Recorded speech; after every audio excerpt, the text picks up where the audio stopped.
Dari dunia usaha, pemirsa, pelaku industri kelapa sawit optimistis bisa berkontribusi positif terhadap devisa negara hingga akhir tahun 2020. Karena kegiatan industri ini masih dinilai berjalan dengan normal dengan mengikuti protokol COVID yang sangat ketat. Informasi tadi menjadi penutup perjumpaan kita di Newsline hari ini. Saksikan Newsline besok kembali, pemirsa, dan saat lagi Go Healthy akan hadir bersama Tantri Murdopo dan Ronald Suryapeja usai Headline News pukul 14 waktu Indonesia bagian Barat. Sampai jumpa.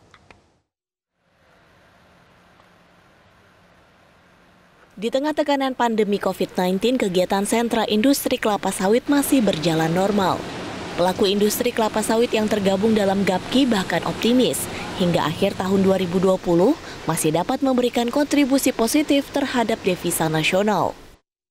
Ketua Bidang Komunikasi Gabungan Pengusaha Kelapa Sawit Indonesia (GAPKI) Tovan Mahdi mengakui terjadi penurunan kinerja ekspor akibat pandemi COVID-19 yang sempat membuat Tiongkok melakukan karantina wilayah atau lockdown.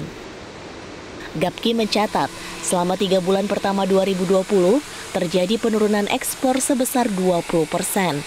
Sebetulnya kegiatan ekspor minyak sawit sampai hari ini masih tetap berjalan. Jadi tidak ada yang sampai terus kemudian berhenti, dan kita bersyukur memang di Cina kegiatannya masih, pengiriman ekspor ke Cina juga masih berjalan dengan normal. Memang ada sedikit slowdown di India, tetapi saya pikir dalam jangka pendek itu akan segera recover. Sejauh ini menurut Tovan, perusahaan kelapa sawit baik di perkebunan maupun pabrik di bawah naungan GAPKI tidak melakukan pemutusan hubungan kerja atau PHK terhadap karyawannya, seperti banyak industri lainnya.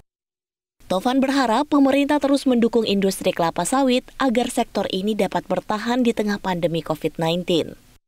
Tentu kami berharap bahwa pemerintah mendukung komitmen kami untuk tetap berkontribusi terhadap perekonomian nasional agar operasional perkebunan maupun pabrik kelapa sawit di seluruh Indonesia tetap berjalan seperti biasa. Tentu jangan khawatir bahwa karena kami di asosiasi kami di Gabungan Pengusaha Kelapa Sawit Indonesia dan juga perusahaan-perusahaan anggota GAPKI sudah menerapkan protokol terkait dengan COVID-19 yang sangat ketat. Jadi saya ambil contoh misalnya saat ini di perusahaan-perusahaan sawit anggota GAPKI sudah bagi karyawan yang posisinya berada di dalam kebun tidak boleh keluar dari kebun mereka.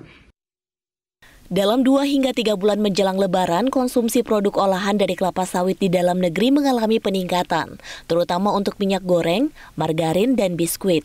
Melihat stok yang tersedia, GAPKI pun meyakini pasokan minyak sawit cukup untuk kebutuhan puasa dan Lebaran. Dari Jakarta, Jessica Wulandari, Metro TV.